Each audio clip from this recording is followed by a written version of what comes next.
গত মঙ্গলবারই এরাও মানুষ ছবির শুটিংয়ের সময় আচমকাই অসুস্থ হয়ে পড়েন অভিনেতা জিতু কামাল। তার কাঁপুনি দিয়ে জ্বর, পাশাপাশি বুকে ব্যথা অনুভূত হওয়ায় সঙ্গে সঙ্গে তাকে বাইপাসের এক বেসরকারি হাসপাতালে ভর্তি করা হয়েছে। আপাতত চিকিৎসকদের পর্যবেক্ষণে রয়েছে অভিনেতা জিতু কামাল। আর আপাতত তার অবস্থা স্থিতিশীল।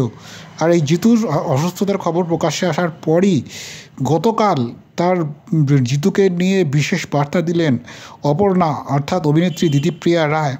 এই মুহূর্তে চিরদিনই তুমি যে আমার ধারাবাহিকে জিতু কামালের বিপরীতে তাকে দেখা যাচ্ছে পর্দায়। তাদের রসায়ন এবং যতই ভালো হোক না কেন, বাস্তবে সম্পর্ক যে খুব একটা বিশেষ ভালো নয়। সাম্প্রতিক বেশ কিছু ঘটনাতেই তার প্রমাণ পাওয়া যায়। তবে দিতিপ্রিয়া পোস্ট করেছেন এবার অভিনেতা জিতু কামালকে নিয়ে। মূলত জিতুর সুস্থতা কামনা করে পোস্টে দিতিপ্রিয়া লিখেছেন, আমার সহ অভিনেতাকে জানাই তিনি যেন দ্রুত আরোগ্য লাভ করেন, তাড়াতাড়ি ভালো হয়ে ওঠো।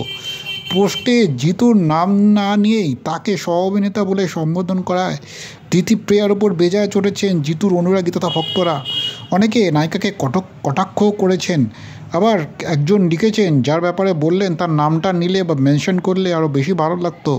আর একজন লিখেছেন, 2 লাইনের পোস্ট না করলেও পারতেন ম্যাডাম দিতিপ্রিয়া, মনে হচ্ছে অনুমতি নিয়ে সারা রাত পর পোস্ট করলেন। কোস্টারকে জানতে পারি ও মানুষটার তো একটা নাম রয়েছে।